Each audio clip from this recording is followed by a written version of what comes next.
Olá, pessoal. Então, para dar continuidade aí ao nosso curso de Teoria dos Números, né?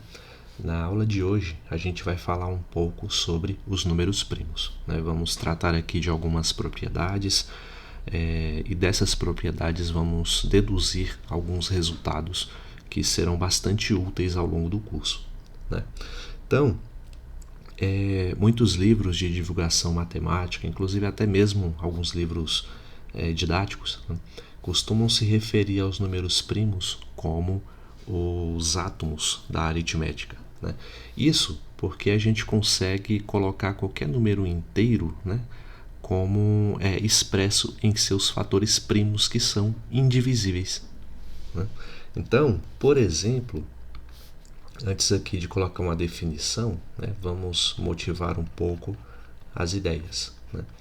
Então, por exemplo, o número 120, né, e a gente consegue escrever esse número 120 de diversas formas diferentes, como por exemplo 6 vezes 20, né? Porém, a gente ainda pode colocar o 120, vou colocar aqui só na frente, né, como 5 vezes 24. É uma outra forma de você escrever o 120 como produto de outros dois números inteiros, né? Outra maneira ainda é você colocar o 120 como 6 vezes 10 vezes 2, né? Então, deixa eu pensar em mais uma que a gente pode colocar ainda como 5 vezes 3 vezes 8, né? Fica 15 vezes 8, 120, né? E essa última forma aqui tem uma coisa interessante, ó, porque o próprio número 8 pode ser escrito como uma potência de 2, né? Essa é 2 elevado a 3. Então, isso nos dá que o 120 pode ser escrito como, colocando aqui em ordem, né? Não, pode ser do mesmo jeito que está aqui mesmo. 5 vezes 3 vezes 2 elevado a 3, né?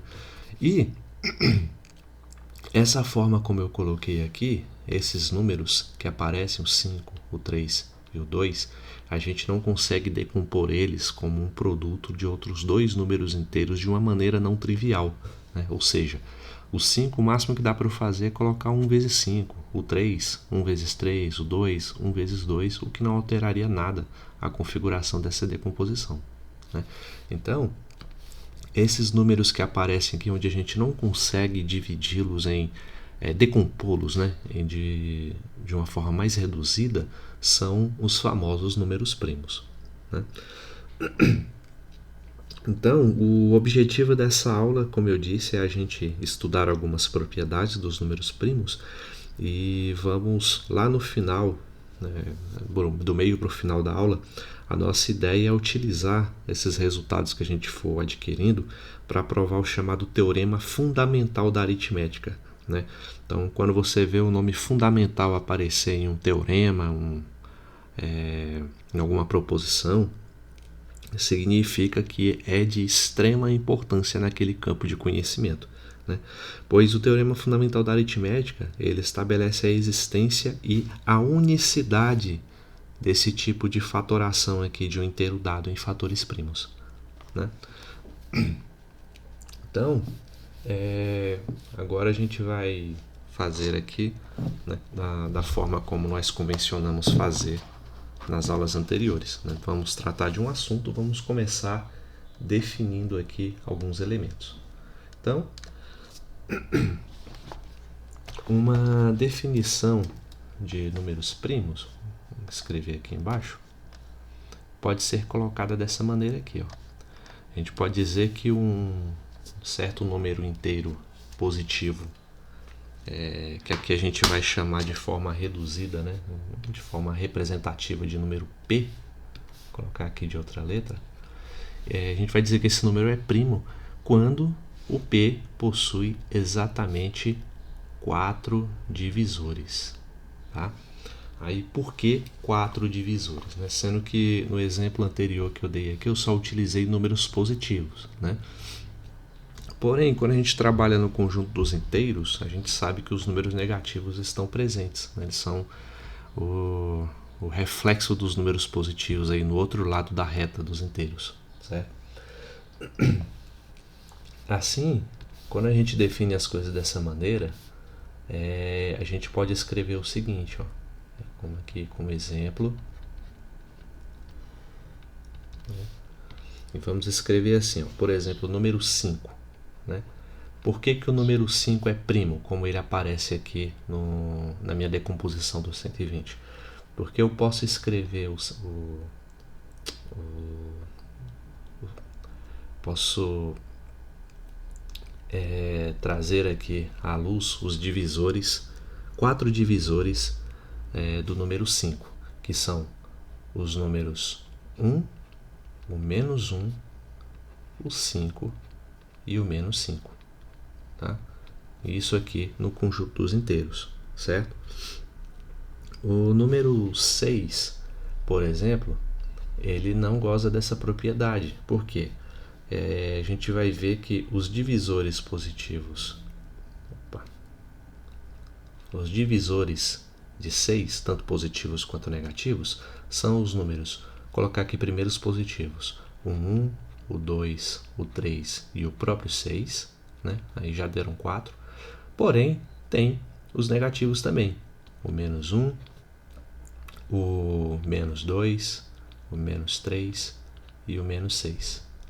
Então, ao todo, configurariam 8 divisores do 6. Né? Então, o 5, a gente pode dizer que ele é primo, né? E um número que não é primo, a exemplo do 6, a gente chama apenas de composto. Certo? Então, daí, a gente pode ir fazendo os testes com vários outros números, né? O 2, inclusive, ele é o único número primo que é par, né? Uma vez que todo número par depois dele pode ser escrito como um fator de 2, né? Multiplicando ali. Então, já vai fugir dessa propriedade de possuir exatamente 4 divisores, certo? Então, com essa definição, colocada dessa maneira, como eu disse, não é a única maneira de definir os números primos, mas com essa definição fica respondida, por exemplo, a questão do número 1 ser primo ou não, né? Aí, por exemplo, o número 1, né, os divisores dele são o próprio 1 e o menos 1, né? Não tem outros divisores. Então, como ele deveria ter exatamente 4 divisores, ele foge à definição de ser considerado um número primo, né? Ele não é primo, mas também a gente não chama o número 1 de composto, né? Só é apenas a unidade aí dos números inteiros. Tá? Existem definições que consideram essa definição no conjunto dos naturais, né? Porém, com ela fica um pouco mais complicada aí você estabelecer, explicar, né, de maneira clara por que o 1 não seria considerado primo, e ele acaba sendo colocado como um postulado. O 1 não é primo. Né? Pronto. Então, eu acho essa definição um pouco mais completa nesse sentido. Né? Então, como eu disse, o objetivo da nossa aula hoje é demonstrar o teorema fundamental da aritmética, né, que é a nossa principal ferramenta para prosseguir no curso. Vamos então partir aí para algumas proposições, né, alguns teoremas que auxiliarão na demonstração desse resultado. Né. A primeira proposição, deixa eu colocar ela aqui, é essa daqui, ó. Eu escrevi em outro artigo para agilizar, né? Vamos considerar aqui os números A, B, C, né, todos pertencentes ao conjunto dos inteiros, tal que A e B são primos entre si. Né? Esse nome primos entre si, vocês podem dar uma olhadinha nas aulas anteriores, quando a gente falou de máximo divisor comum, né? São números cujo o único divisor que eles têm em comum é o número 1. Tá? Então, só explicando esse termo aqui, relembrando, né? Por exemplo, eu sei que o número 6 não é primo, né? e eu sei que o número, sei lá, vamos pegar aqui o número 11, ele é primo. Então, o 6 não é primo e o 11 é. Porém, o máximo divisor comum entre eles, o maior número que divide os dois ao mesmo tempo, é o número 1. Então, a gente diz que o 6 e o 11 são primos entre si. Tá? Então, dois números primos, por definição, são primos entre si, né? Mas você também pode ter um número composto que, quando comparado a algum outro número, também podem ser primos entre si. Né? Então, relembrando aqui, explicando esse termo novamente, né? Então, se A e B são primos entre si, A divide B vezes C. Se A divide B vezes C, então A divide C. Então, como é que a gente vai demonstrar esse resultado? Como eu já expliquei, a ideia dos números serem primos entre si é que vamos colocar aqui primeiro, né, o símbolo de demonstração. Né? Quando eu digo que dois números são primos entre si, eu quero dizer que o máximo divisor comum entre eles é 1. Porém, uma outra maneira que a gente pode expressar isso, né, é um resultado que a gente já viu também falando sobre os máximos, os MDCs, né? Que a gente pode dizer assim, vou colocar assim, A e B são primos entre si. Vou escrever aqui com a notação do máximo divisor comum, né? O MDC entre A e B é igual a 1, né? Então, isso aqui, essa afirmação inicial é o que o problema fala, né? Tais que A e B são primos entre si. Então, já estou dizendo que A e B são primos entre si. Partindo desse pressuposto, então, eu posso encontrar inteiros x0 e y0, tal que ax0 mais by0 é igual a 1. Tá? Então, isso aqui é um desdobramento lá da teoria dos MDCs que a gente já tratou na aula anterior. Não sei se foi na aula anterior ou antes dessa, mas vocês podem dar uma olhada lá novamente. Né? E, como eu disse, o x0 e o y0 são números inteiros. Né? Então, o que a gente vai fazer com essa equação? A gente simplesmente vai multiplicar por c em ambos os lados da equação. E a gente vai obter o seguinte: AC x0 mais BC y0 igual a C. Né? O C multiplicado por cada um dos termos do lado esquerdo e o C multiplicado pelo 1 que está do lado direito da equação. Então, olha só que com isso aqui já está praticamente demonstrado. Né? Aqui o problema fala, se o A divide B vezes C, né? Aqui, se o A divide esse termo aqui, então, né? Então A divide C. Né? Então, por que isso é verdade? Vamos escrever.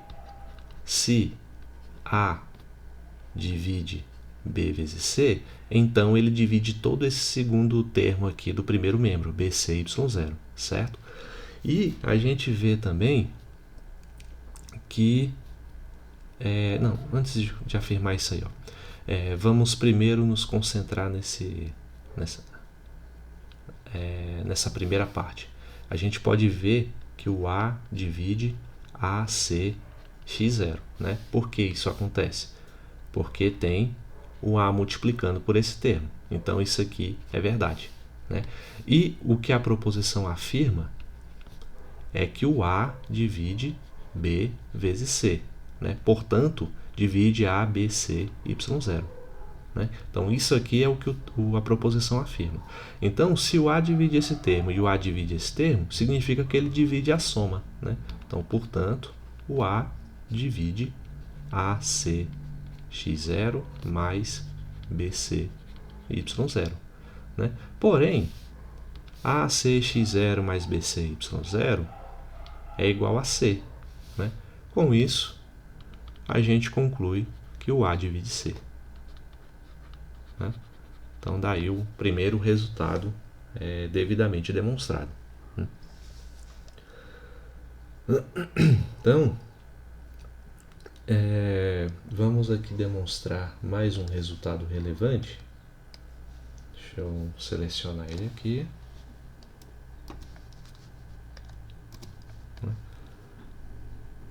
Ele pode ser enunciado nesse teorema. Diz que P é um número primo, né? E vamos considerar B e C pertencente aos inteiros. Então, mais uma condicional imposta. Se P divide B vezes C, então P divide B ou P divide C. Né? Ou seja, esse número primo tem que ser divisor de um desses termos do produto, ou B ou C. Né? Então isso aí é meio que óbvio, né? Porque a gente já utilizou esse fato algumas vezes, mas nunca foi dado uma demonstração formal aqui, né? Então vamos fazer isso. A demonstração é bastante simples, né? A gente primeiro sugere o seguinte, ó, vou colocar tudo de preto mesmo. Se a gente afirmar que P divide B, né, não há o que demonstrar. Se a gente partir disso aqui, então a demonstração estaria concluída, certo? Por quê? Porque o problema, o teorema, ele já está dizendo se P divide B vezes C, né? Então, se divide um desses termos, não há necessariamente o que demonstrar, né? Então, vamos supor que o P não divida B. Vamos fazer assim.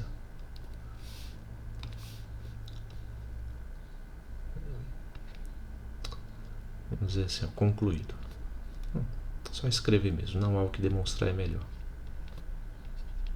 Não há o que demonstrar.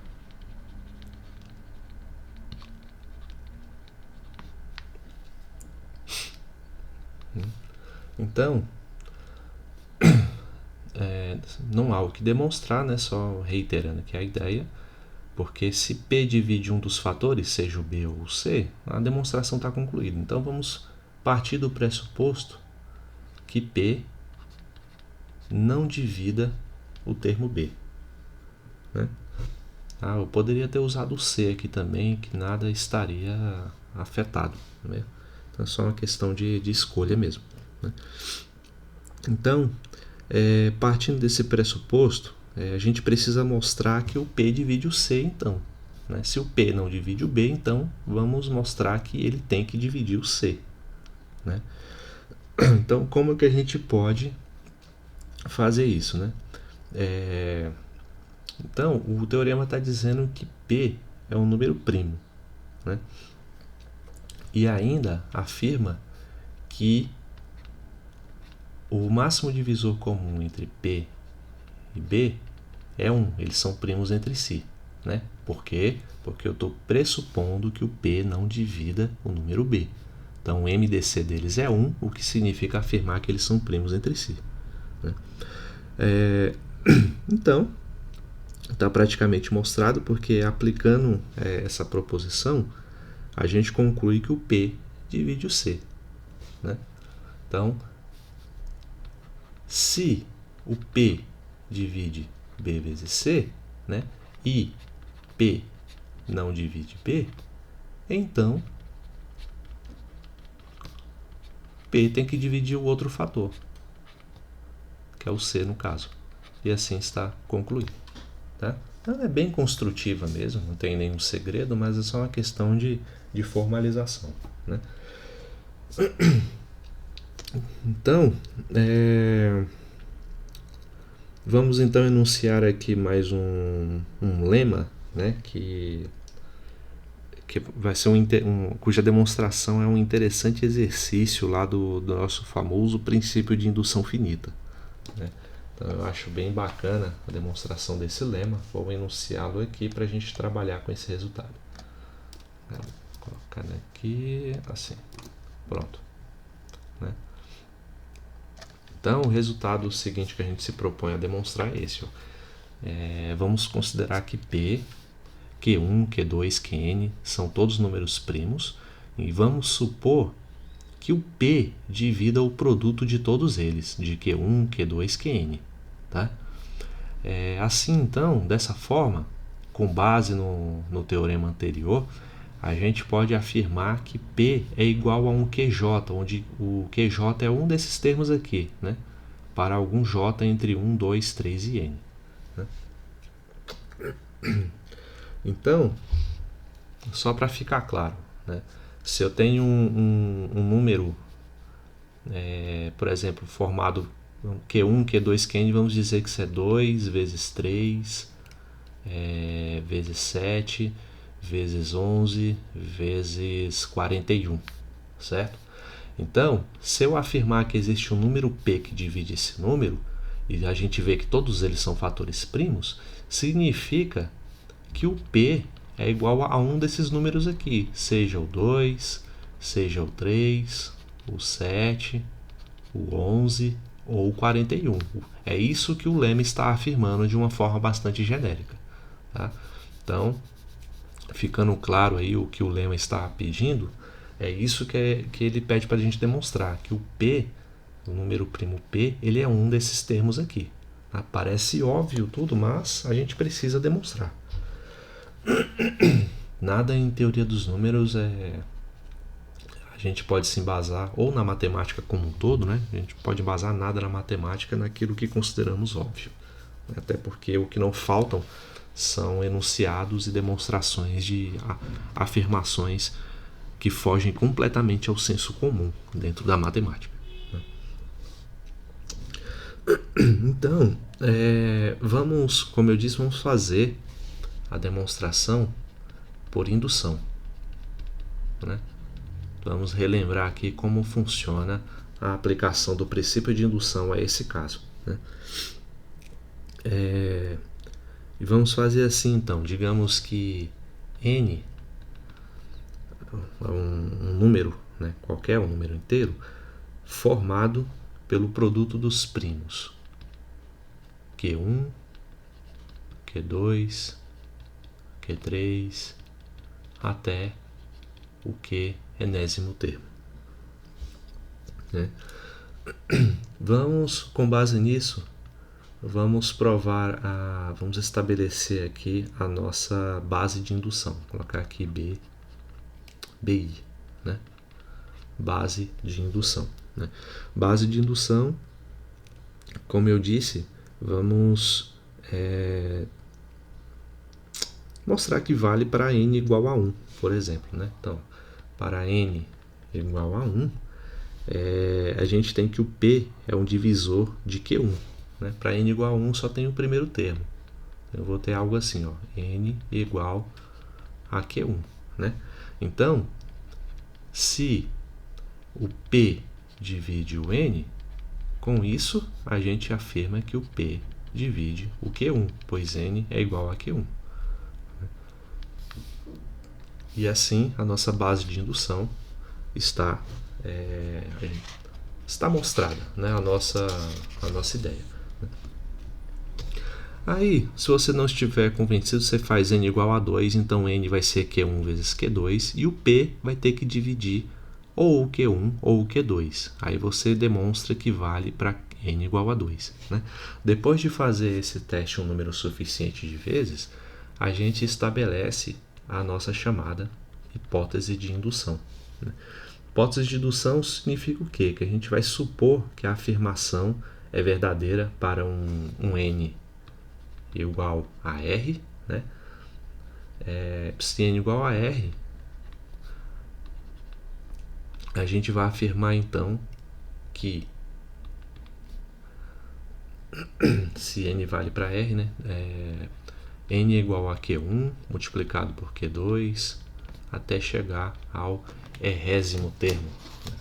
Digamos dessa maneira.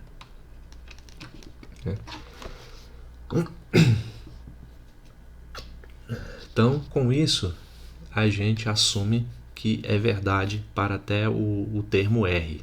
Né? Então, isso aqui é verdadeiro. A gente admite que isso é verdade, com base em resultados anteriores, né? Em testes anteriores. Né?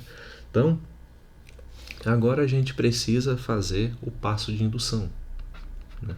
O passo de indução consiste em verificar se a afirmação é verdadeira, né, para n igual a r mais 1. Né?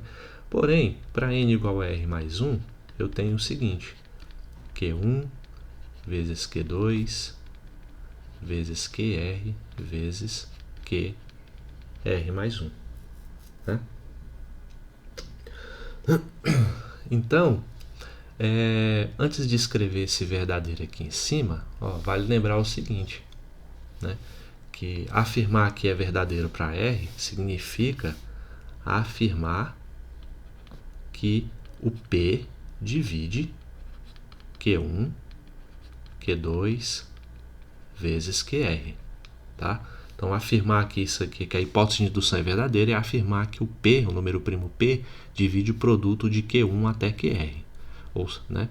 Então, por que eu estou ressaltando isso? Né? Porque para poder provar o passo de indução, a gente já parte do seguinte, a gente já mostrou, a gente já admitiu como verdadeiro que o P divide esses termos aí, né? De Q1, Q2 até QR.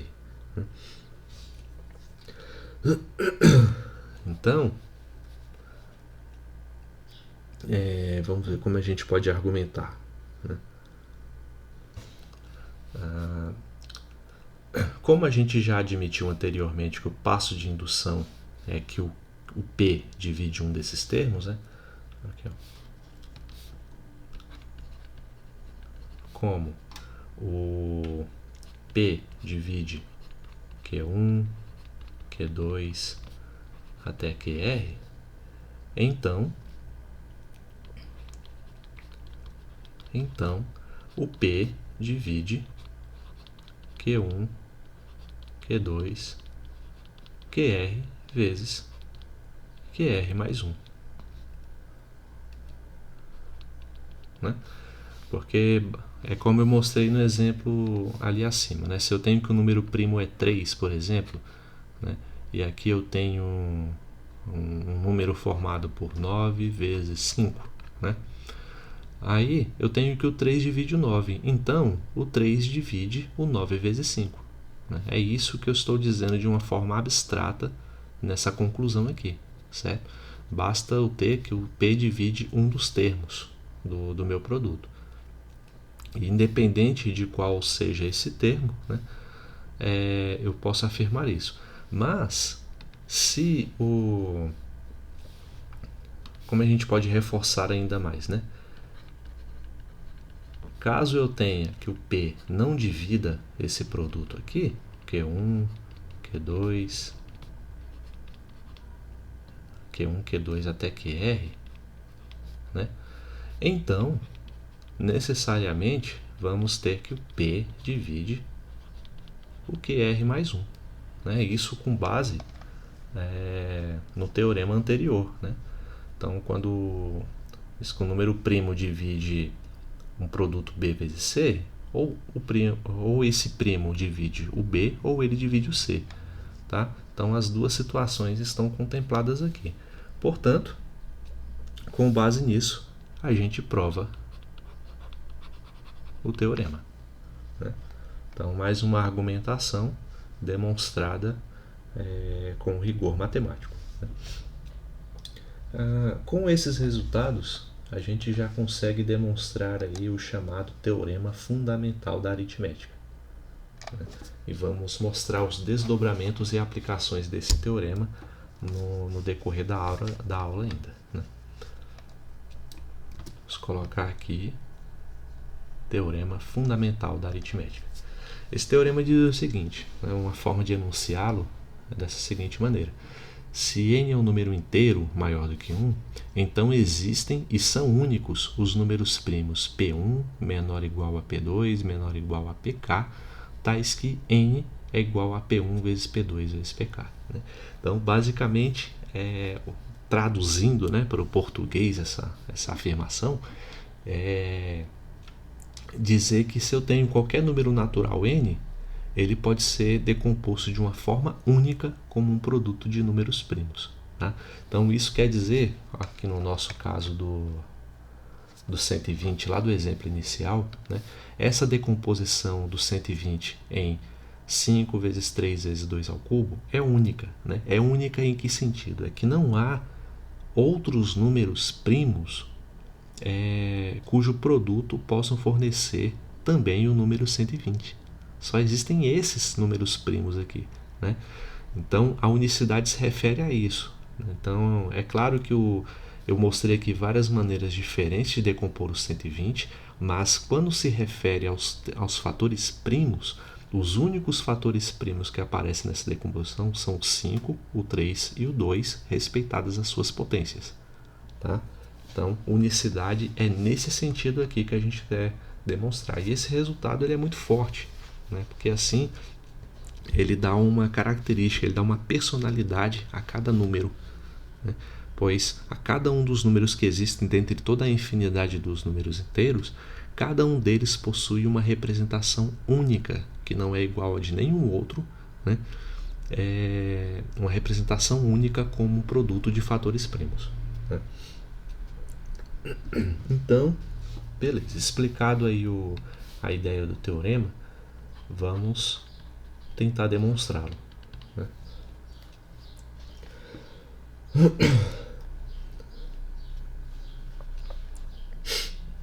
Então, a primeira ideia é demonstrar a existência, né? Ou seja, de que existe, de cada número possui uma representação como produto de primos. Né? Então, vamos dividir assim, ó. É a existência, primeira etapa aí da nossa demonstração.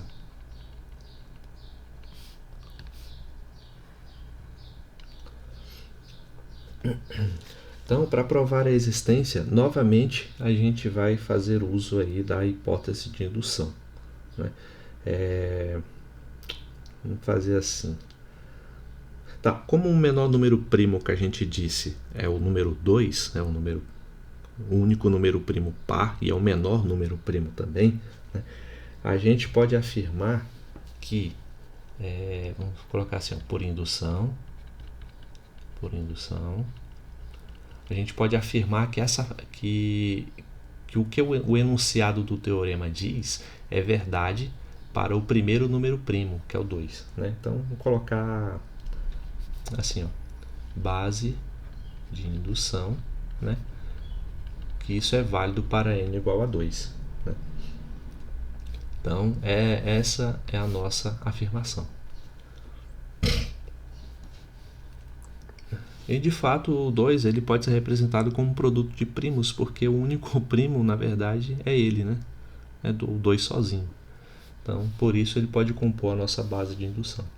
A nossa hipótese de indução então vai ser o seguinte: a gente vai supor que a afirmação é verdadeira para um número qualquer, né?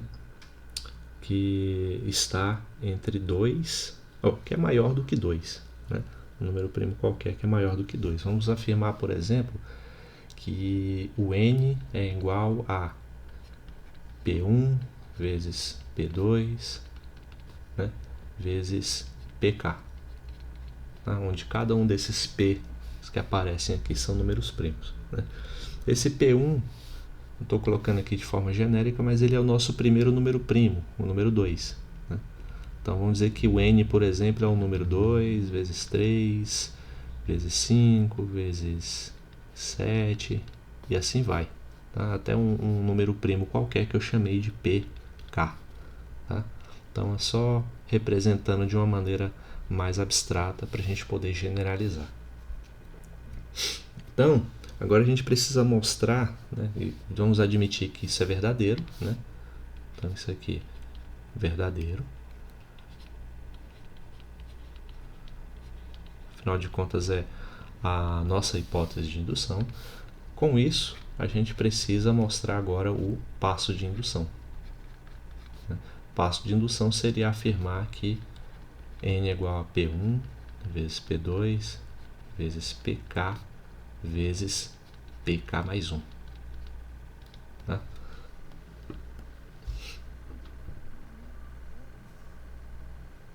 Então, como que a gente pode fazer esse resultado, né?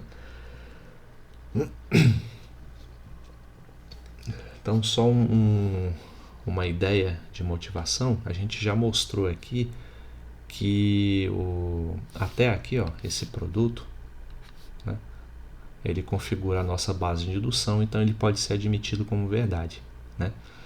Então, um próximo número primo, né, que seria aqui, na verdade não seria exatamente o n, né? Seria o n mais 1 para poder configurar. Deixa eu ajeitar isso aqui, vou colocar assim, ó, para não ficar tão confuso. Digamos que esse aqui é a nossa primeira afirmação, P de 1, né? Aqui a nossa afirmação para K números primos, P de K. E aqui a nossa afirmação para K mais 1 números primos, PK mais 1. Né? Acho que assim talvez fique um pouco menos confuso, né?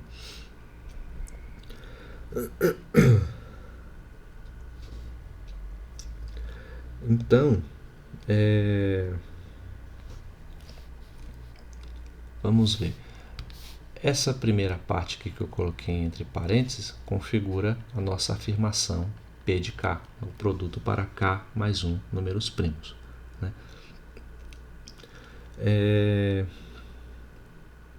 Vamos ver como é que a gente pode extrapolar essa conclusão para K mais 1 números primos.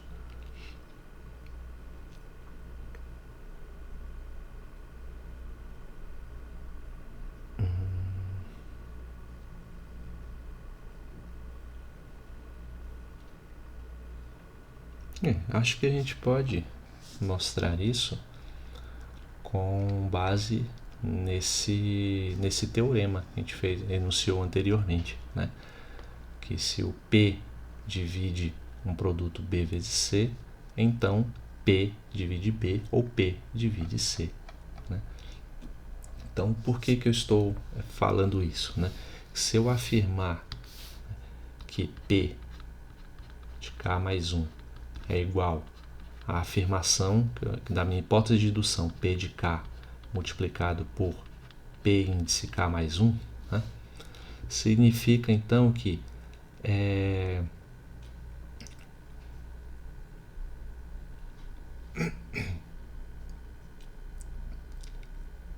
vamos ver se o número primo, né, dessa composição, se ele divide esse produto, ele divide um desses termos, né? Necessariamente ou esse ou o PK mais 1, né? Então, só que o número primo que a gente está admitindo aqui, no caso, é o PK mais 1, né? Esse que aparece aqui do lado direito, multiplicando por P de K, né? Então, se ele for um divisor desse produto aqui, ele necessariamente vai dividir um dos termos e nesse caso vai dividir ele mesmo, né? Aqui, eu posso afirmar que PK mais 1 divide P de K, né, que é a nossa hipótese de indução, vezes PK mais 1, né, o que de fato é verdade. E a gente pode continuar com essa extrapolação para o próximo número primo, né, e sempre provando um passo depois do outro. E assim a gente estaria demonstrando a existência, né, a primeira parte aí da nossa demonstração. Vou nem fechar com um quadradinho aqui, tá? Então, o passo seguinte é, além da existência, a gente provar a unicidade.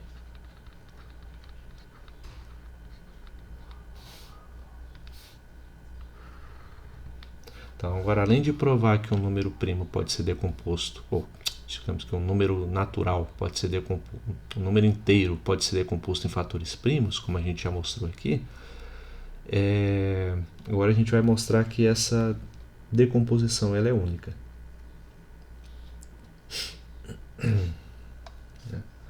Então, vou colocar aqui na próxima página. Então, para mostrar que essa decomposição é única, vamos partir do pressuposto que esse número n ele tenha duas decomposições primas, uma que é P1, P2, PK, né? Que é igual também a Q1, Q2 vezes QK. Né? Digamos que ele tenha essas duas decomposições, onde P1, P2, PK são todos primos e Q1, Q2, QK também são todos números primos. Né? Não precisa ser com a mesma quantidade não, vamos colocar QL, né? Assim, pronto. Só para dizer que não são necessariamente a mesma quantidade de números não. Tá? Então vamos supor ainda, sem perda de generalidade, suponha que o L ainda seja maior ou no máximo igual a K. Né? Afinal de contas, temos que levar isso em consideração também. Poderia ser o oposto, posso afirmar que K é maior ou igual a L. Né? Então, isso não faz tanta diferença. Aqui eu só quero admitir que eles não são necessariamente iguais. Eles podem ser iguais, mas também pode ser um maior do que o outro. Né? Então, o fato de aparecer essa igualdade aí, ela nos diz que P1, né, divide todo esse produto Q1, Q2, QL. Né? Então, portanto, eu tenho que P1 divide Q1, Q2, QL. Né? E assim a gente pode aplicar o resultado do lema que a gente viu aqui em cima. Deixa eu colocar aqui, cadê o lema? Aqui, ó. Né?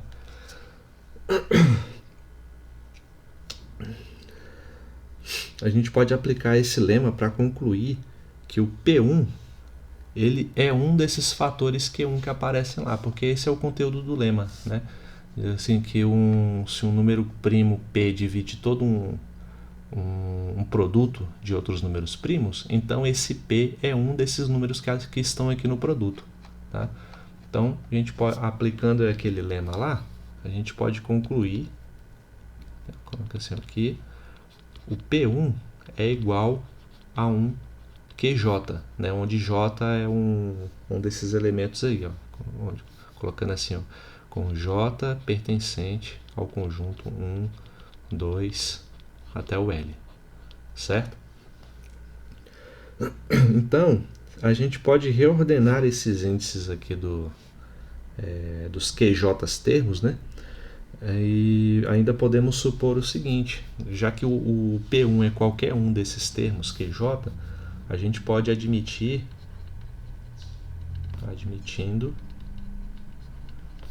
que o P1 é igual ao Q1, né? Já que ele pode ser qualquer um dos termos, vamos admitir que ele é igual ao primeiro, né? Sem perda nenhuma de generalidade. Então, admitindo isso, e voltando à igualdade inicial, a gente tem que N é igual a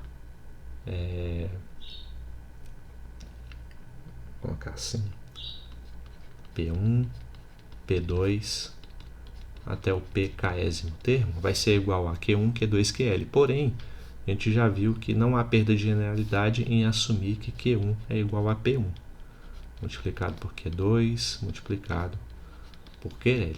Né? E assim a gente vai fazendo esse processo, né? Então, repete todo esse processo que a gente fez aqui K vezes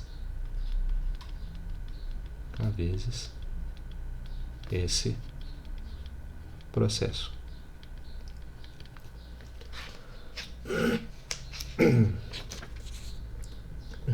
Dessa maneira, a gente vai ter que PJ é igual a QJ, né, com o J pertencente a esse conjunto, 1, 2 até L. Né?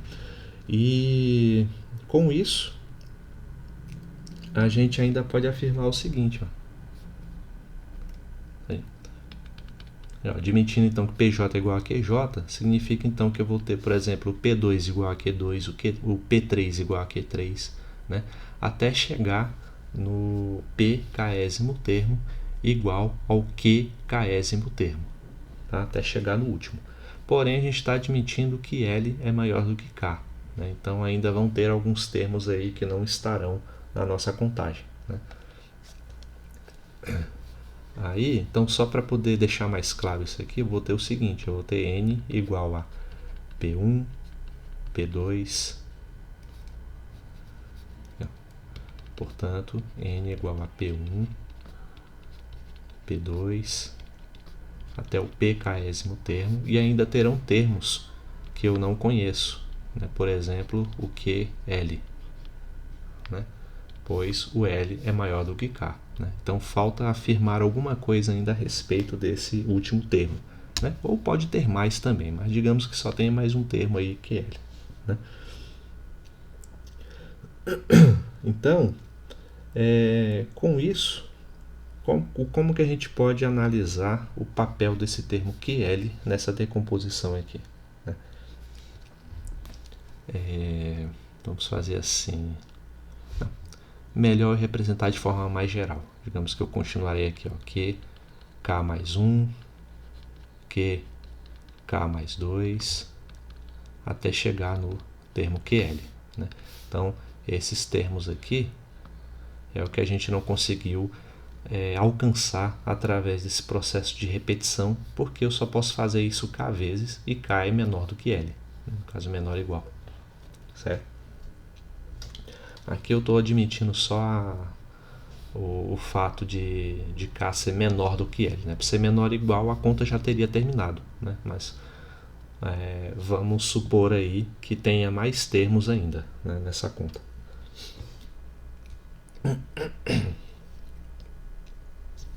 Então, o que a gente pode fazer, né? Colocando dessa maneira, né, e eu sei que P1 vezes P2 vezes PK também é igual a N, a única forma dessa equação ser verdadeira é se todo esse produto aqui fosse igual a 1. Né? Pois lembra que eu disse que N é igual a P1 vezes P2 vezes PK. Né? Então, todos os P1 vezes P2 vezes PK já estão aqui. Para ele ser igual a N, eu preciso que todo esse produtório que aparece aqui depois seja igual a 1. Né? Mas, se esse é igual a 1, significa que cada um desses termos aqui é um divisor de 1, ou seja, é o próprio número 1, né? O que é impossível. Aqui a gente tem a situação absurda, eles não são, esses fatores que aparecem aqui depois não são primos, né? Então não faria sentido terminar, né? Com isso, a gente prova que L tem que ser igual a K, né? Se L tem que ser igual a K, o processo de demonstração já teria terminado aqui, ó. Teria terminado aqui em cima, onde eu repeti mostrando que Q1, Q2, QL, cada um desses termos é igual a um PJ correspondente, tá? Aí a demonstração teria terminado lá em cima, né? Com a demonstração terminada aqui em cima, eu mostraria que a decomposição em fatores primos é única, né? Ela só tem ou é P1 vezes P2 vezes PK ou Q1 vezes Q2 vezes QK, né? E independente do índice que a gente escolhe aqui para poder representar, todos eles vão representar os mesmos números primos, tá? E assim termina a demonstração dessa propriedade, certo? Então, tá aí uma prova que da maneira mais construtiva que eu encontrei de fazer, né? Então vamos ver os desdobramentos desse resultado, né?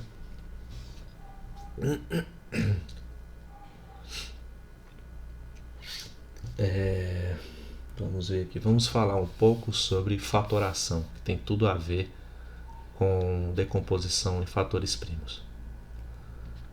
Fatoração.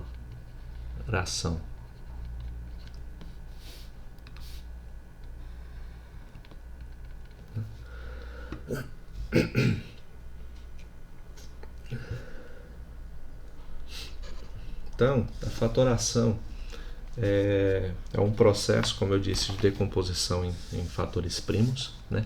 E sobre esse processo a gente tem duas observações importantes a serem feitas. Então, vou colocar aqui como observação 1 e observação 2. A primeira é essa daqui, ó, né? Que se n é um número composto, o maior divisor de n maior que 1 é primo. Tá? Então, vamos tentar primeiro demonstrar essa observação para poder seguir, né? Então, como é que a gente pode fazer isso?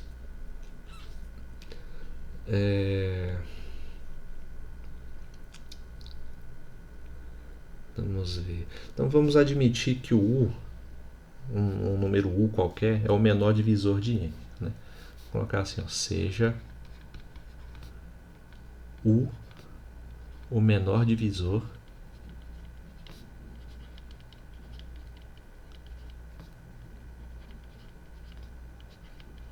de n, né? Onde, né, o n, no caso, então, ele seria, como é um fator primo, né, ele tem que ser menor ou no máximo igual a 2, né, e menor que um n menos 1 aí qualquer. Tá? Menor no máximo igual também, né? E vamos dizer aí que d é um divisor maior do que 1 de u, né? E seja d um divisor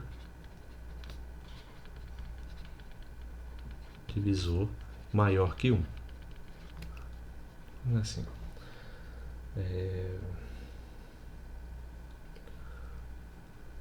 Maior que 1. Melhor, né? Para simbologia. Então, pela própria definição de divisibilidade que a gente viu aí algumas aulas atrás, né, vão existir aí inteiros v e q, né? Vou colocar assim, ó, portanto, existem v e q pertencente aos inteiros, né, tais que esse número n, que a gente está considerando que é composto, ele é o produto de u vezes v.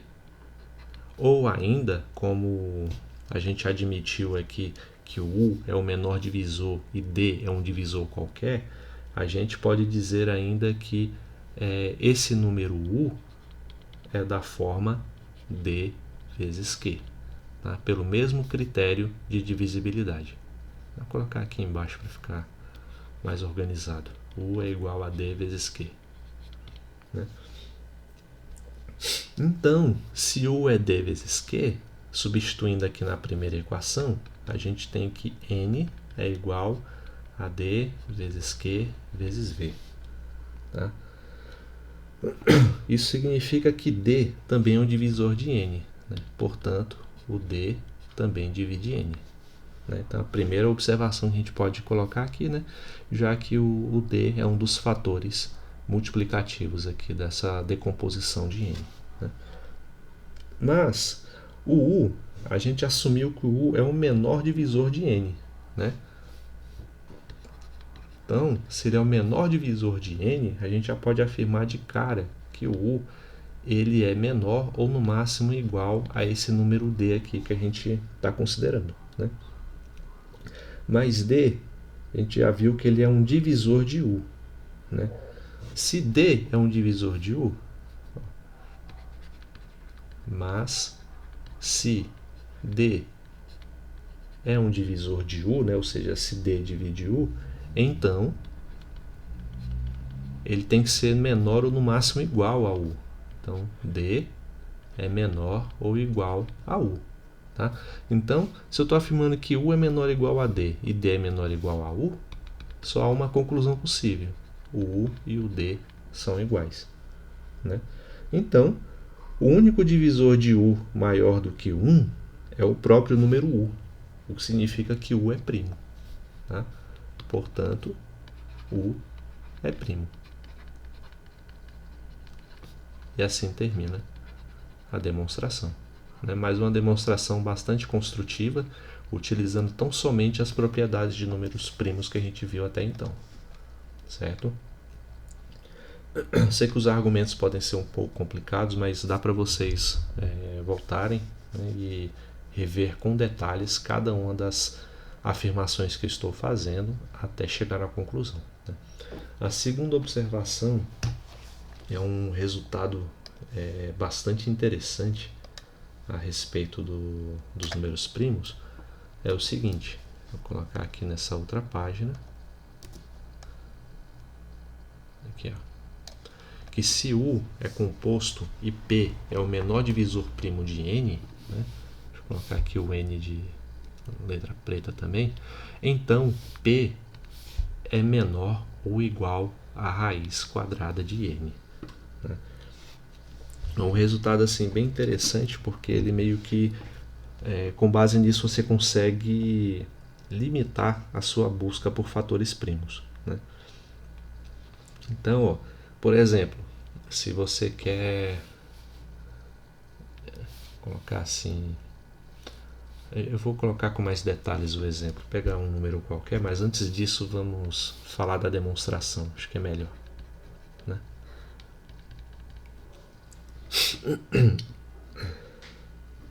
Então, aqui está dizendo que P é o menor divisor primo de N, né? Então, se P é divisor de N, se P divide N, né? Então a gente pode afirmar que existe um inteiro Q qualquer, vou colocar aqui Q pertencente aos inteiros, né? Tal que o número N é igual a P multiplicado por Q, né? Então, mas esse número, né, ele também é um divisor, esse número Q, ele também é um divisor de N, né? Isso mostra que os divisores de N eles sempre vão, né, aparecer aos pares, né? Dessa maneira como está aqui.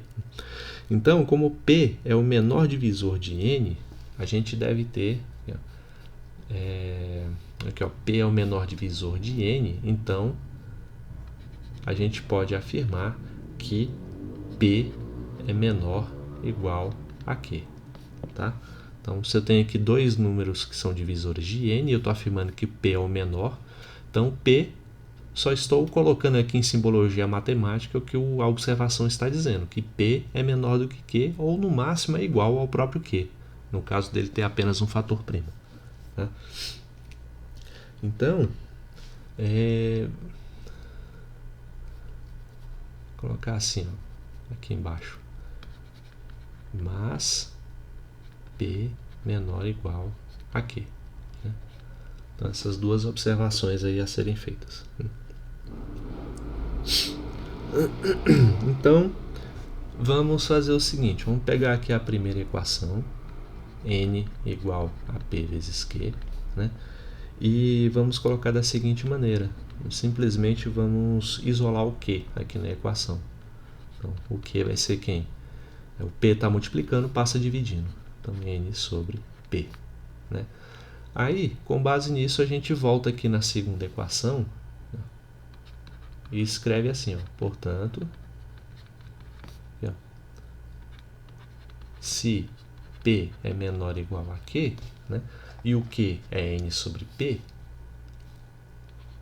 a gente só vai substituir aqui, ó, P é menor ou igual a N sobre P, né? Passo P multiplicando para o outro lado, né? Então eu vou ter que P ao quadrado é menor ou igual a Q. Ou ainda, Q é maior ou igual... Não, deixa assim mesmo. Não precisa inverter a desigualdade não, né? Passando a raiz para o outro lado, a gente tem então que P é menor ou igual a raiz quadrada de Q, né? O que nos leva ao resultado que a gente estava procurando, né? Então, simples assim que a gente prova essa observação. E qual é a relevância dessa observação? A gente pode enunciar isso através do seguinte exemplo, né? Vamos procurar aí os fatores primos de um número qualquer, né? Por exemplo, o 127. Vamos pegar aqui, deixa eu ver como é que eu vou escrever isso. Vou colocar assim, ó, verificar verifique, né?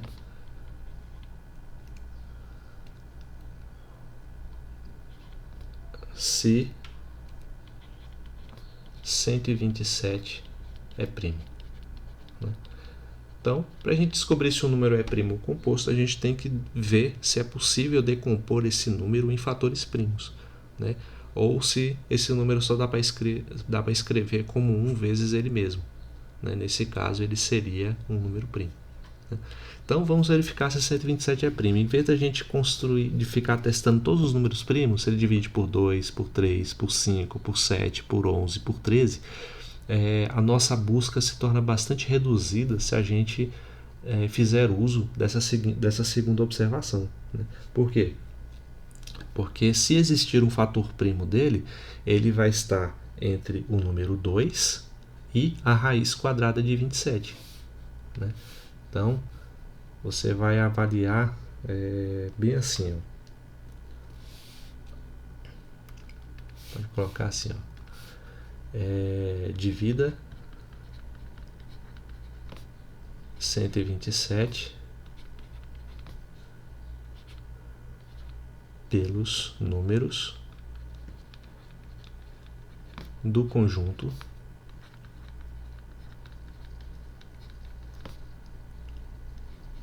dois até a raiz de 127, o conjunto dos primos, né?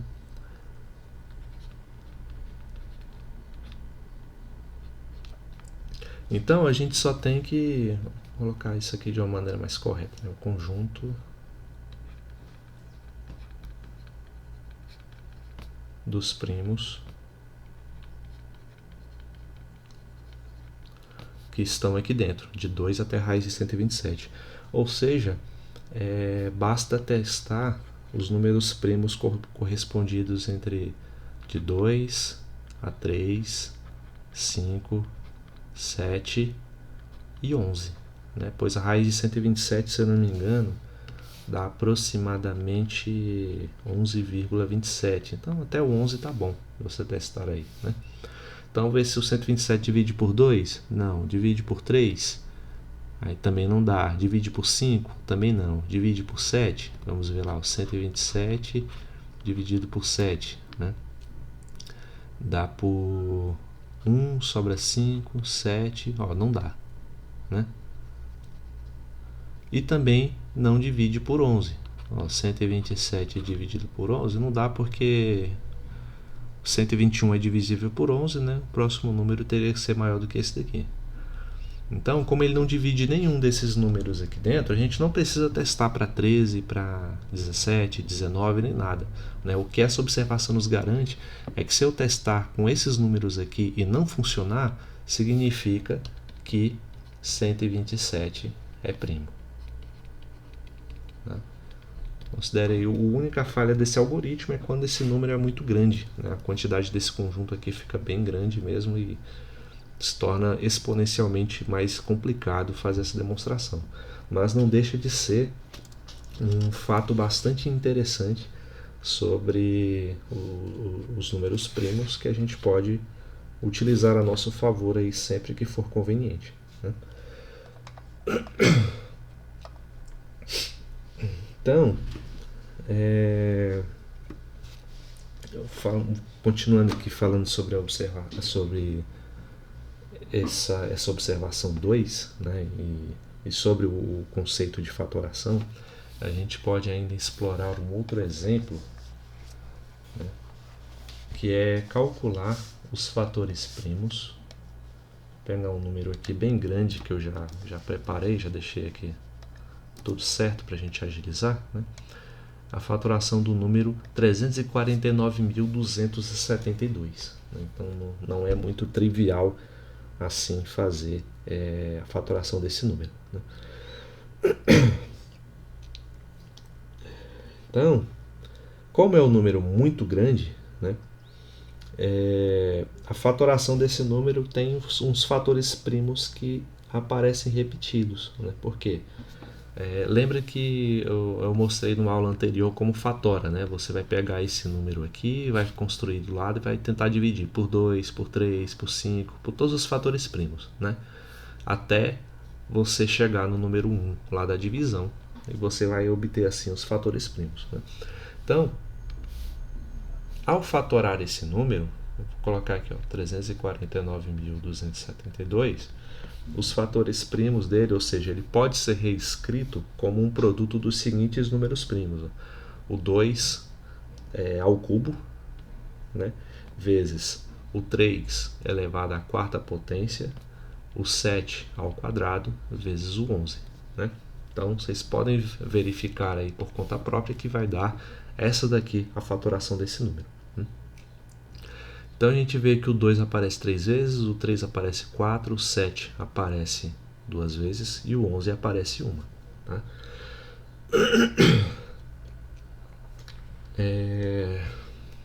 Tá, vamos verificar que isso é verdade?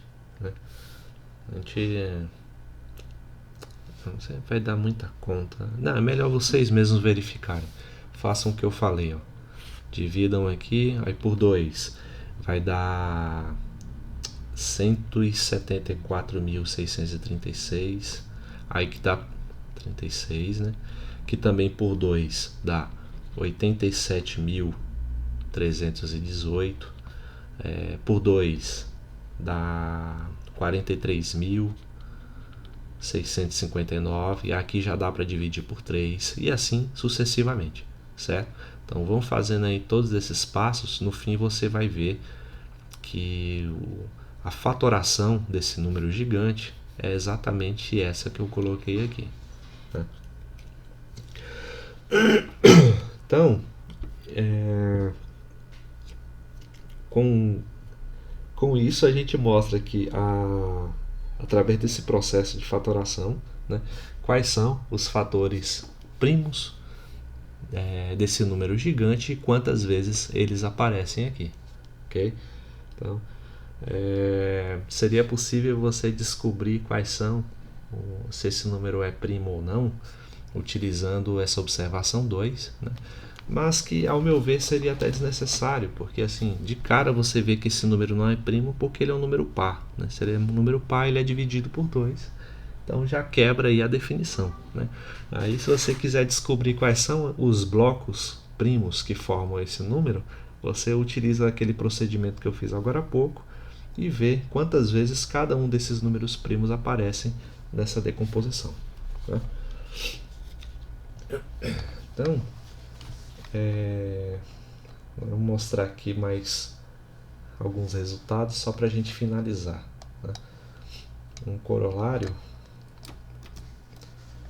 colocar aqui um corolário, ou seja, uma espécie de coroação dessa ideia, né, do teorema fundamental da aritmética, pode ser enunciado dessa maneira. Pegar aqui o n, um número inteiro qualquer maior do que 1, né? Então existem e são únicos os números primos P1, P2, PT. Eu estou considerando aqui que cada um é menor do que o outro, né? Desde o P1 até o PT, né? E os inteiros positivos A1, A2, AT, tais que n é igual a... Aqui acabou saindo errado, né? P1 elevado a 1, P2 a 2, PT elevado a AT. Né? Exatamente como eu ilustrei no exemplo anterior. Então esse corolário ele mostra que a decomposição desse número existe, né? E ela pode ser escrita dessa maneira.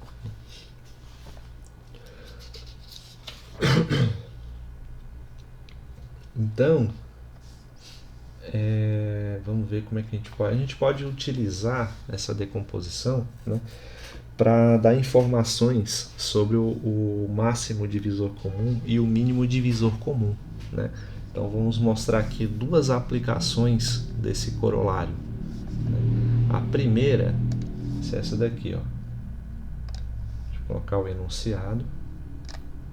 É uma das mais interessantes, principalmente quando você está diante de provas e tudo, tem pouco tempo e precisa do resultado em si, né? Essa daqui é bastante útil. Digamos que o n, então, é um número que pode ser fatorado dessa maneira, como eu coloquei aqui em cima, né? E então a quantidade de divisores positivos de n, que eu coloquei aqui como tal de n, né? É a1 mais 1 vezes a2 mais 1 vezes at mais 1. Tá? Então, como que a gente... Vamos primeiro demonstrar aqui, depois a gente faz um exemplo para ilustrar essa ideia. Opa, demonstração.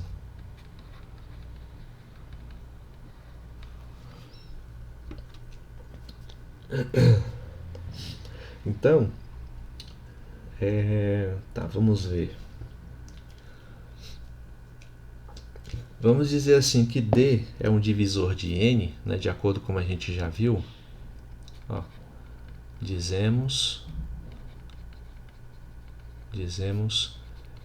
que D divide N, aqui na frente, ó, D divide N, se o... Como eu vou colocar...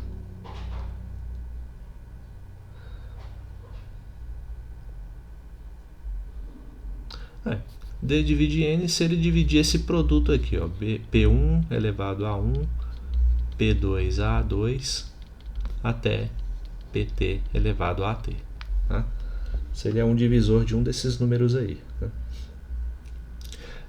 Mas o próprio número D, ele também, se ele não for primo, né, ele também tem uma decomposição em fatores primos. Então vamos dizer que essa decomposição possa ser escrita assim, ó.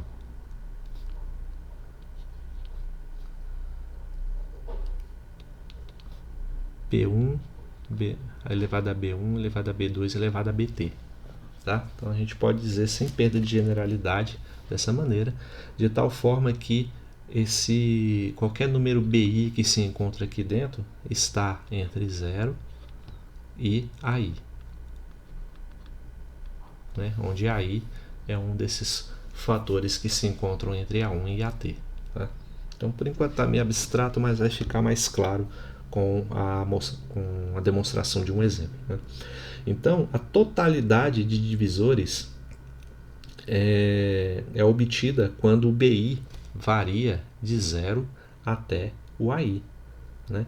Então, ó, se o AI, por exemplo, se eu estou afirmando que BI está entre 0 e 5, né, sabendo que ele é um número inteiro, quantos números a gente tem aqui dentro? A gente tem o 0, o 1, o 2, o 3, o 4 e o 5. Ou seja, temos 6 números. Tá? Então, se fosse entre 0 e 8, significa que o BI poderia assumir 9 números diferentes. 0, 1, 2, 3, 4, 5, 6, 7 e 8. Okay? A quantidade que está aqui mais 1 porque o próprio 0 entra na conta. Né? Então,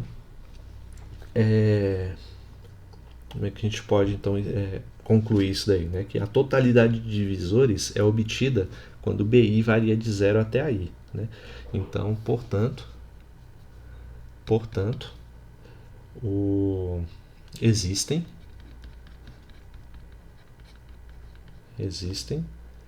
AI mais uma possibilidades para BI.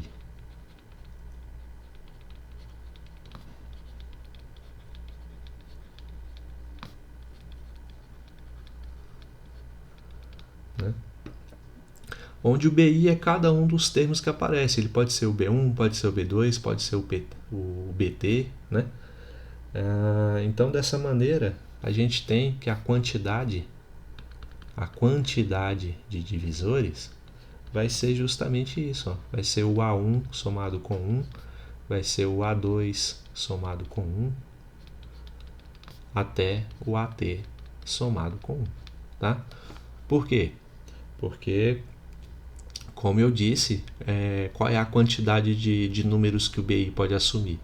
São os números que existem entre 0 e AI. Ou seja, quantos números existem entre 0 e AI? É o próprio AI somado com 1, porque o 0 entra na conta. Então, Como aí os números A1, A2, A3, até AT, né? A quantidade de divisores então vai ser A1 mais 1, A2 mais 1, AT mais 1. Tá? E com isso a gente conclui a demonstração. Eu sei que ficou um tanto abstrato demais, então vamos ilustrar essa ideia através de um exemplo, para ver se fica mais claro. Exemplo este, é claro que a gente já chegou a fazer em algum momento, mas não da maneira como eu vou mostrar aqui. Né? Eu já tenho até copiado aqui o enunciado. Vamos só copiar e colar aqui.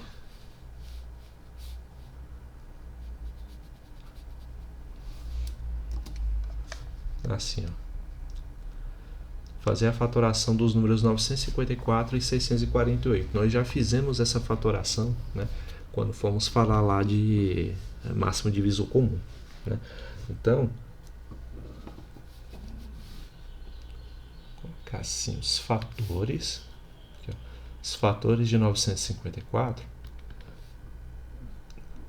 O 2 aparecendo uma vez, o 3 aparecendo duas vezes e o 53 aparecendo uma vez. Né? Então, deixa eu ver quando foi. Deixa eu ver se eu tenho anotado aqui quando que a gente fez essa fatoração.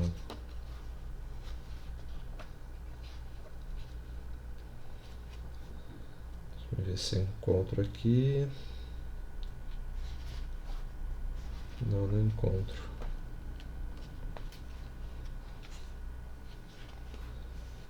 Mas enfim, fazendo aquele processo de fatoração que a gente já trabalhou aqui algumas vezes, não é difícil chegar nesse resultado. Tá? Você pega os 954, divide por 2, vai dar 450 mais 477, né? Que divide por 3, depois divide por 3 de novo e depois divide por 53. Né? Então essa é a fatoração do número 954. O número 648 também já foi feito uma vez, vou só anotar aqui, é 2 ao cubo vezes 3 à quarta potência. Né? Então, essa aqui é a fatoração desses dois números. Né?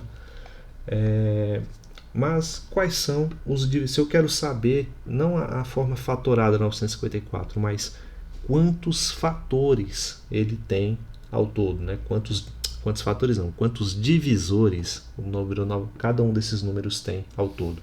Né? Então, vamos escrever assim, a quantidade de divisores positivos, né, do número 954 são esses números aqui. Ó.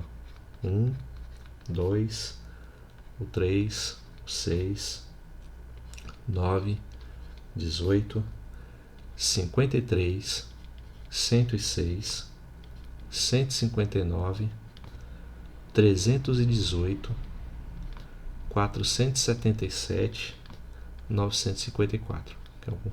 Sempre tem um e ele mesmo como fator. Né? Aí eu pergunto para vocês, ó, quantos divisores ele tem ao todo então? 1, 2, 3, 4, 5, 6, 7, 8, 9, 10, 11, 12. Tem 12 divisores ao todo. Né? Mas e aí, se você está numa prova e ele pergunta quantos divisores tem o número 954, você vai tentar ficar obtendo cada um deles? Né? Porque cada um deles é obtido através de combinações diferentes desses fatores primos. Então, por exemplo, o 6 é quando você pega o 2 e multiplica só pelo 3. Né? O 9 é quando você isola aqui o 2, o 53 e obtém só o 3 ao quadrado. Então são todas as configurações possíveis que esse produto pode assumir. Né? Fica realmente bastante complicado você obter essa quantidade de divisores explicitando, né, dessa forma aqui cada um deles. Então, com esse resultado aqui da aplicação 1, existe uma maneira da gente olhar apenas os expoentes que aparecem aqui na fatoração e com esses expoentes a gente consegue dizer quantos fatores primos, né, ou quantos divisores esse número possui. Né?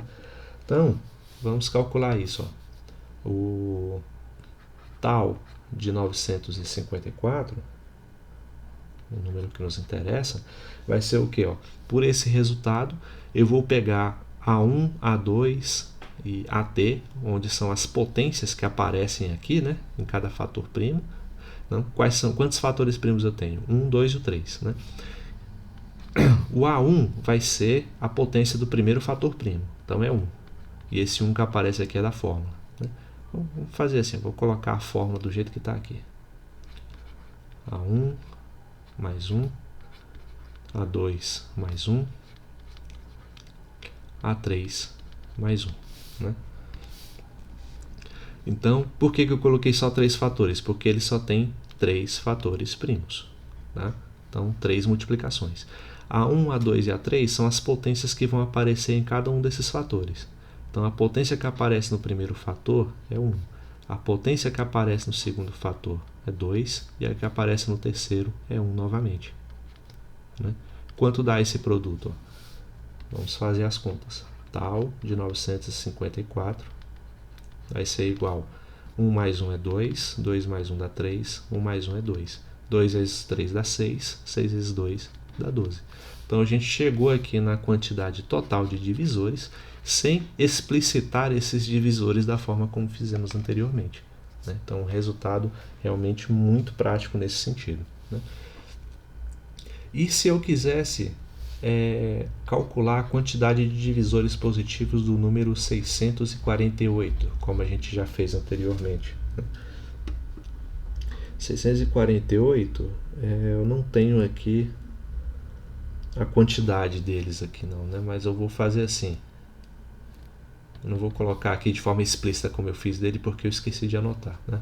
Então, mas vamos calcular quantos são esses divisores e vocês podem pesquisar depois quais são esses divisores só para poder comparar os resultados.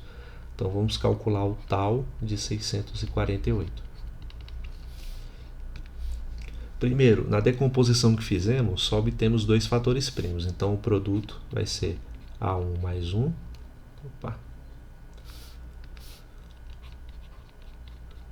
Multiplicado por A2 mais 1. Né? Quem é o A1? É a potência do primeiro termo, do primeiro fator. Aqui então vai ser 3. Quem é o A2? É a potência do segundo fator, que nesse caso é 4. Né? Então, calculando aqui, 3 mais 1 dá 4, 4 mais 1 dá 5. 4 vezes 5 dá 20. E 20 é a quantidade de divisores que o número 648 tem. Quais são esses divisores? Bom, não faço ideia, mas eu sei que eles são um total de 20. Né? E a gente ainda pode estipular ainda mais, expandindo um pouco mais essa ideia, né? A quantidade de divisores do próprio número gigante que a gente considerou aqui em cima, do número 349.272.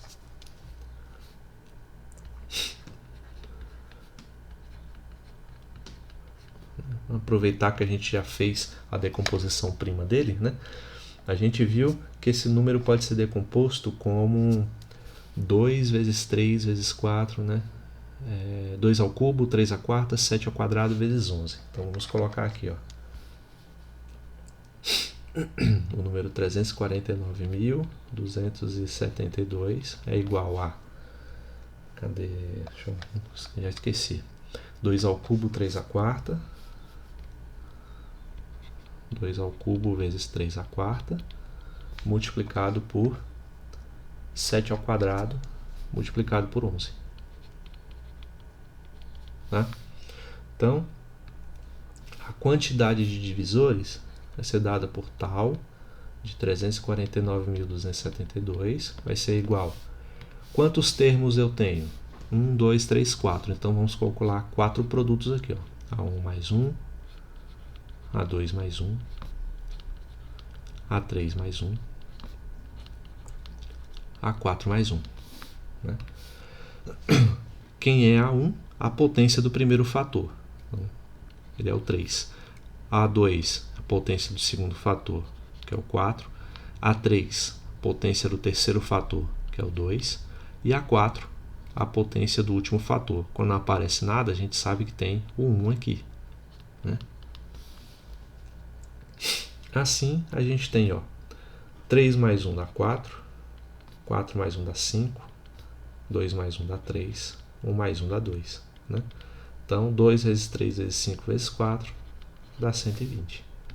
Não sabemos quais são os fatores, quais são os divisores desse número, mas sabemos que eles são um total de 120.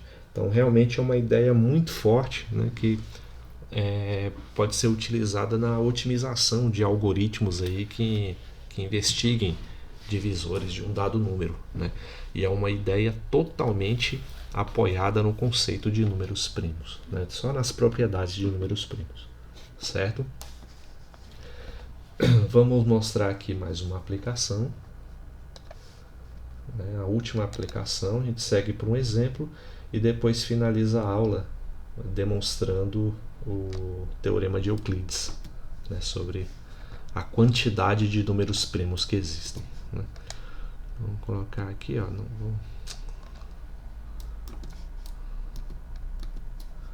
para a próxima página melhor. Aqui.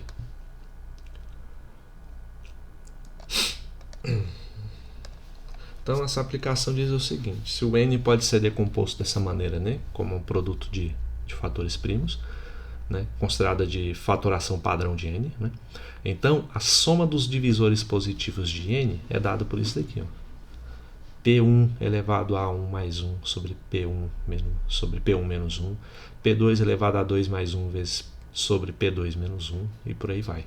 Né?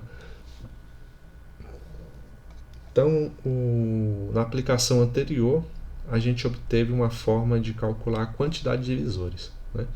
Agora é algo um pouco mais complicado. Além da quantidade de divisores, eu quero saber qual é a soma de todos eles sem precisar calcular esses divisores. Né? Essa fórmula aqui dada pela aplicação 2 é o resultado que nos permite fazer isso. Né? E a demonstração desse resultado ela é bastante engenhosa e simples ao mesmo tempo. Né? Por quê? Porque a gente consegue fazer o seguinte: assim como antes, a gente pode supor que um número inteiro d, por exemplo, será divisor de n, né? Quando o d ele puder ser decomposto como P1 elevado a B1, P2 elevado a B2, né? PT elevado a BT. Né? Então, me apoiando aqui na ideia de demonstração da aplicação 1, tá? Onde eu coloquei aqui, ó, o D dessa maneira. Tá? Se o D é um divisor de n, o próprio D, como ele não é necessariamente um número primo, ele pode ser decomposto como um produto de primos dessa maneira. Né? Então, nos apoiando aí novamente nessa ideia, a gente sabe que, deixando claro, que qualquer número BI que está aqui está entre 0 e AI. Né? Então, vamos parar para refletir um pouco. Por exemplo, né, deixa eu ver como é que eu posso ilustrar essa ideia.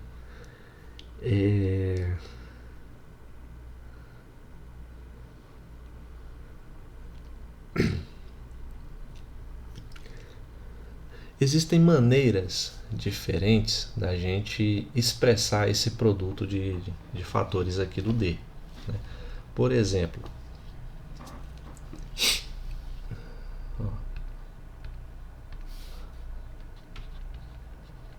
podemos expressar D da seguinte forma. Né? Assim, D multiplicar D igual a 1 mais P1 mais P1 ao quadrado, né? Até quantos termos forem. Vou colocar aqui o PT, né? PT elevado a um número A1, né? Multiplicado por 1 mais P2 ao quadrado até P o mesmo P2, né, elevado a 2. Né? E assim, 1 mais P3 mais P3 ao quadrado mais P3 elevado a 3 e até o tésimo termo dessa composição. Deixa eu colocar aqui o produto até o final.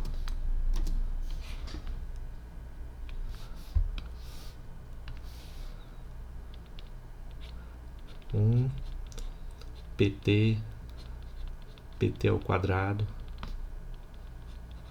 PT elevado a AT. Tá? Então, por que eu posso expressar isso dessa maneira? Né? Imagine você o seguinte, só para ilustrar isso aqui, eu apago. Né? Vou colocar aqui o D, ele é o produto de apenas dois números, né? O P1 elevado a... pode ser A1 multiplicado por P2 elevado a 2. Né? Digamos que sejam só esses termos aí. Né? Eu posso colocar esse produto da seguinte maneira, né? Como eu coloquei aqui. Para simplificar mais ainda, vamos dizer que aqui é 2 e aqui é 2. Né? Deixa o mais simples possível. Né? Ou ainda, para não sugerir que a ideia de que eles têm que ser iguais, né, vamos colocar aqui esse aqui é 2 e esse aqui é 3. Né? Pronto, né? Acho que assim dá para ilustrar legal. Né? Então fica 1 P1, 1 mais P1 ao quadrado. E aqui 1 mais P2 mais P2... desculpem, aqui é 1 mais P1... né? Deixa eu apagar isso aqui. Mais P1 ao quadrado. E aqui 1 mais P1 mais P2. São três termos, né?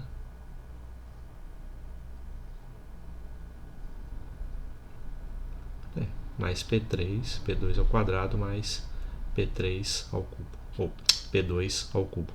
Né?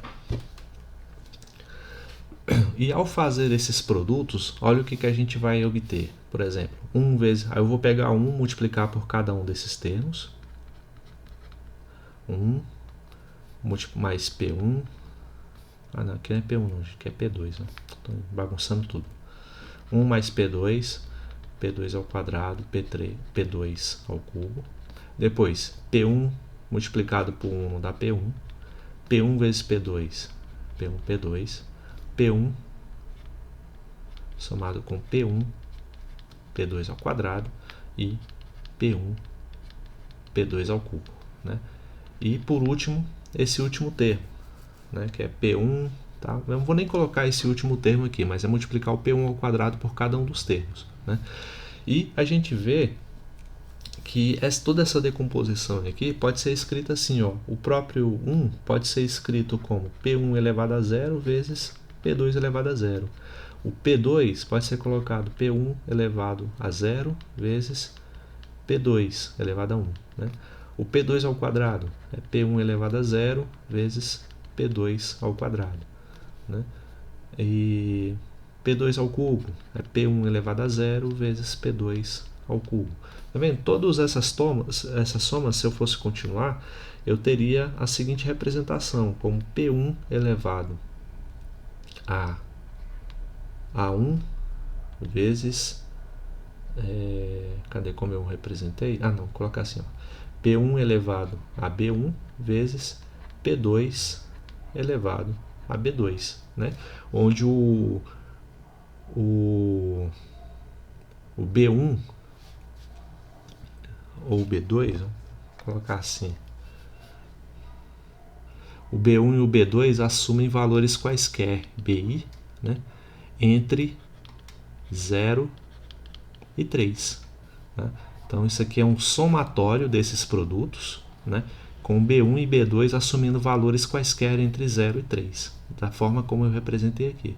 É por isso que eu consigo representar esse produto dessa maneira, como produto de somas. Tá? Então é esse que eu chamo de passo engenhoso da demonstração, né? Porque essa percepção realmente ela não é nada trivial, né? Então eu tentei motivar um porquê dessa escolha de representação, né? Aí, por que essa escolha aqui é interessante em outro sentido? O que eu tenho aqui é uma PG, uma progressão geométrica, aqui também outra progressão geométrica e aqui outra progressão geométrica, né? Aí eu vou, não sei se vocês já viram esse resultado ou não, né? Mas a soma dos termos de uma progressão geométrica com n termos vai ser o quê? Vai ser a razão da progressão elevado a n mais 1, subtraído do primeiro termo da progressão dividido pela razão menos 1. Tá? Aí, como que fica isso? Traduzindo aqui para o nosso problema. A razão da progressão, nesse caso, é o próprio P1, né? O número que eu tenho que multiplicar por cada termo para obter o próximo, né? Então, 1 multiplicado por P1 vai dar P1, P1 multiplicado por P1 vai dar P1 ao quadrado, e assim sucessivamente. Então, a minha razão é P1. A quantidade de termos vai ser dada por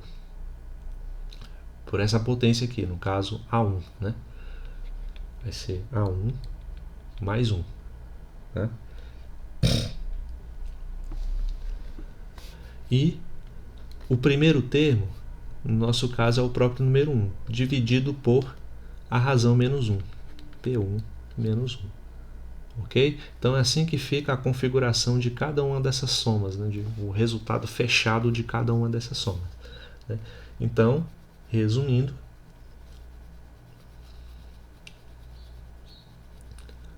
o número D ele vai ser dado por P1 elevado a A1 mais 1 menos 1 dividido por P1 menos 1. Aí o resultado da próxima soma é P2 elevado a A2 mais 1 menos 1 dividido por P2 menos 1. P2 menos 1. Até chegar na forma fechada da última soma, que é PT elevado a AT mais 1 menos 1 dividido por, vou ficar reto isso aqui, né? Por PT menos 1. E assim prova-se o resultado que a gente desejava. Certo? Então é uma prova rápida, né? Ao mesmo tempo, quando você tem essa percepção do porquê que essa representação é válida, né? Então, vamos mostrar aqui um exemplo prático de como aplicar essa ideia.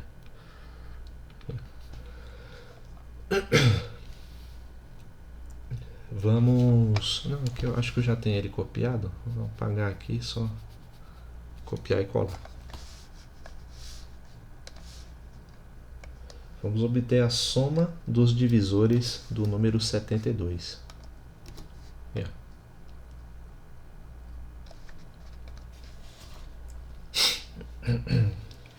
Então, como que a gente faz isso, né?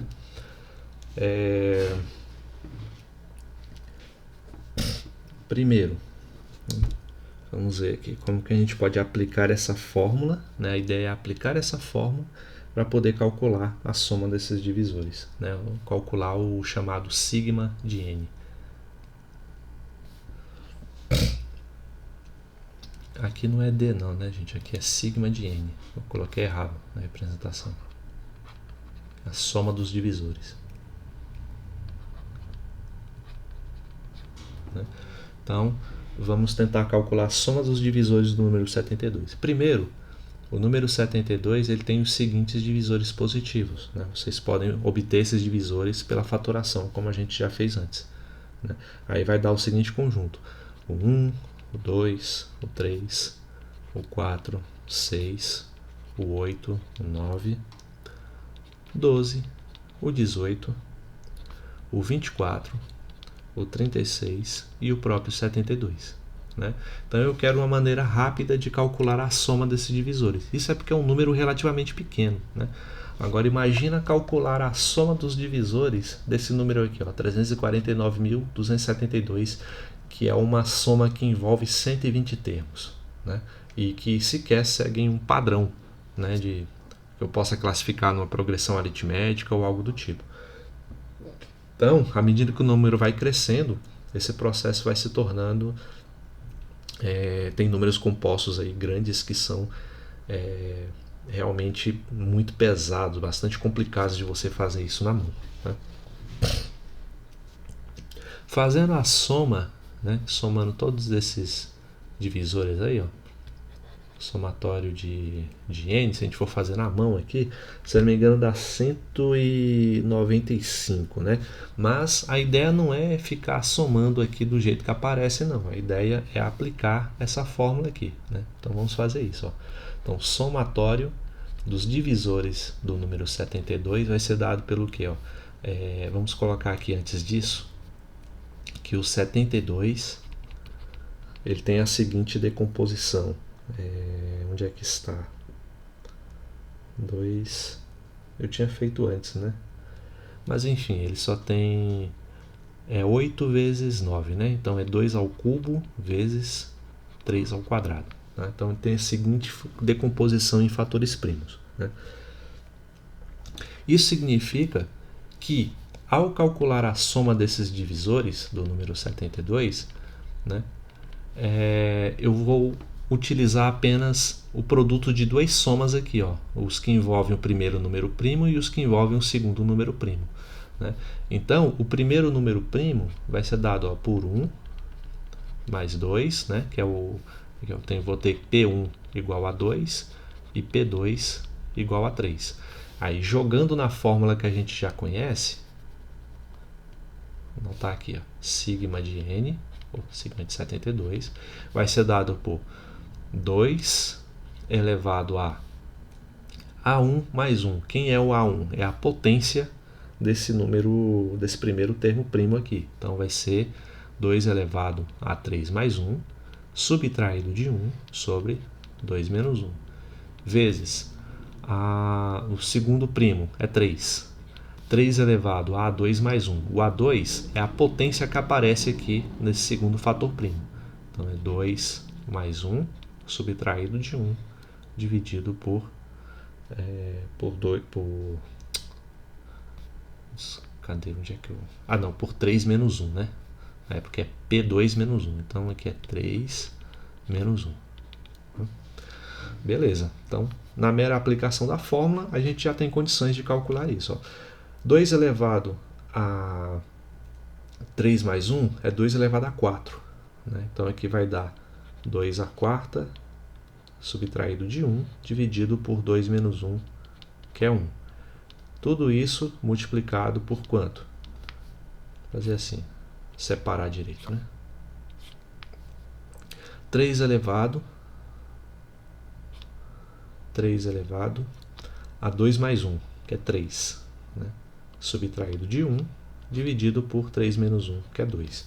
Então, quantidade, a soma de todos os divisores do número 72 vai dar 2 a quarta é 16, 16 menos 1 dá 15. Né? 15 sobre 1 dá 15, então não faz nada, né? 3 ao cubo é 27. 27 menos 1 dá 26, dividido por 2. Então aqui é 15 vezes 13, que dá 195. Então aí vocês podem tentar fazer, né, numa calculadora. Leva um pouquinho de tempo, mas não chega a ser difícil. Soma aqui, ó, todos esses divisores. O resultado vai ter que dar 195. Né? Então, mais uma aplicação, né, sobre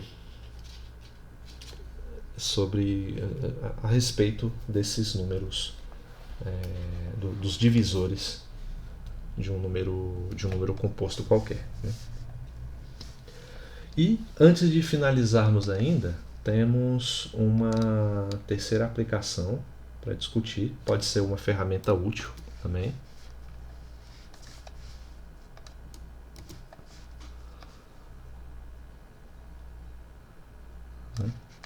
Aqui, ó. Essa aplicação diz o seguinte: se o máximo divisor comum entre A e B é P1 elevado a alfa 1, P2 alfa 2, PT elevado a alfa T, né? E o máximo e o maior múltiplo comum, né, é P1 elevado a beta 1 vezes P2 a beta 2 vezes PT elevado a beta T, onde alfa I é o mínimo entre entre AI e beta I, e BI quer dizer, e beta I é o máximo entre AI e BI, né? Esse resultado, ele simplesmente, a gente pode ilustrar ele da seguinte maneira, né? Aqui eu não vou nem fazer, a demonstração dele também é bastante construtiva também, eu vou deixar que vocês tentem fazer, né? Vocês encontram facilmente, mas ela é mais construtiva ainda do que as outras que eu fiz, né? Só dá um pouquinho de trabalho, então eu vou partir direto para o exemplo mesmo. Aqui, ó. Então, a gente já teve a oportunidade de calcular anteriormente o máximo divisor comum, que é um MDC, entre os números 954 e 648. Né? Lá a gente encontrou que deu 18. E o mínimo múltiplo comum entre eles, ou o menor múltiplo comum, né? 954 e 648, deu um número gigante aí, 34.344. Né? Se eu não me engano, foi na aula passada que fizemos isso. Recomendo que vocês deem uma olhada aí nas suas anotações. Né? Então, vamos explorar aí as possibilidades desse resultado. Né? Vou colocar aqui na outra página para ficar mais fácil a visualização. Né? Esse número 18 ele pode ser decomposto em fatores primos da seguinte maneira. Vou colocar de preto mesmo. Né? Como 2 elevado a 1 vezes 3 ao quadrado. Né? E o número 34.344, se a gente for fazer a fatoração dele, vai dar o seguinte, ó, vai dar 2 ao cubo, 3 elevado à quarta potência, vezes 53. Né? Quando não tem nada aqui, é elevado a 1 mesmo, certo? Então isso aí não é muito difícil, só é um pouco trabalhoso, por isso eu vou deixar que vocês mesmos ou olhem aí as suas anotações, ou tentem fatorar daquela maneira que a gente já aprendeu a fazer. Né? Então, qual é o segredo aí? Né? A gente obter esse máximo divisor comum e o mínimo múltiplo comum apenas explorando a forma fatorada desses números. Né? Então, ó, vamos fazer assim. Deixa eu ver como é que eu vou.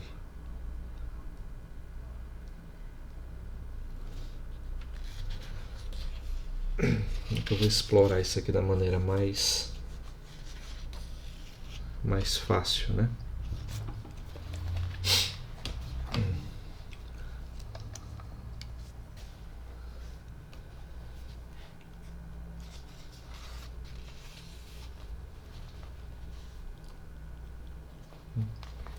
Tá, isso aqui eu coloquei para a gente comparar, né? Mas vamos fazer assim. Pegar o 954, onde a gente já fez a fatoração desse número, né? E deu o seguinte, onde é que está aqui, ó? Aqui, ó, 2 vezes 3 ao quadrado vezes 53, né? 2 elevado a 1 vezes 3 ao quadrado vezes 53, elevado a 1 também. E qual é a fatoração do 648? Cadê? Aqui, ó, 2 ao cubo vezes 3 à quarta.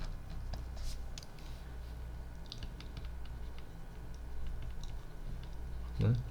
Então, como que a fatoração desses números aqui pode me ajudar a obter de forma instantânea, praticamente, né, o máximo divisor comum e o mínimo múltiplo comum destes mesmos números, né?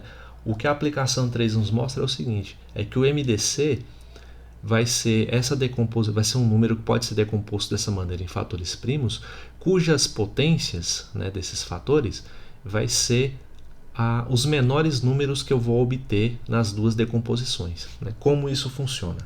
Né? Por exemplo, o MDC entre 954 e 648, eu vou pegar os números que têm as menores potências. Por exemplo, o 2 aparece nos dois ao mesmo tempo, correto? Então eu vou pegar aquele que tem a menor potência e colocar aqui.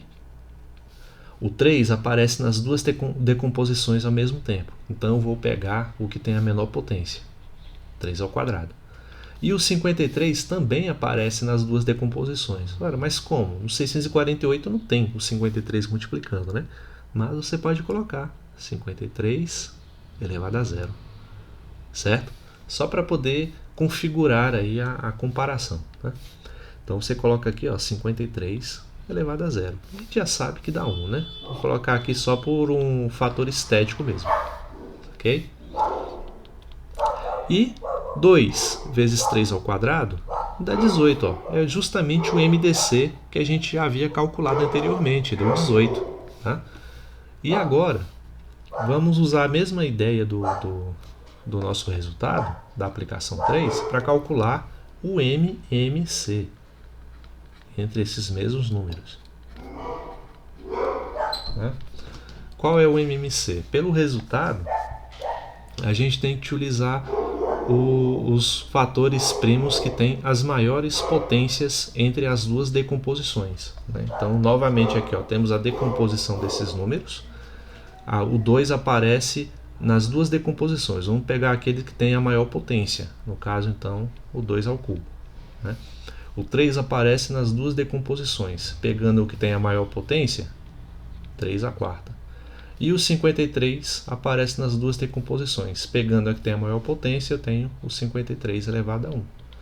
E assim eu tenho que o MMC entre esses números é o resultado dessa multiplicação, né, que a gente já mostrou aqui, que dá 34.344. Certo? Então, essa aplicação 3 mostra uma maneira mais direta, mais simples de a gente obter o máximo divisor comum e o mínimo múltiplo comum de dois números, se utilizando apenas da decomposição em fatores primos que esses números têm. Tá? Então, mais uma forma de aplicação. Okay? Aí, com isso, a gente já pode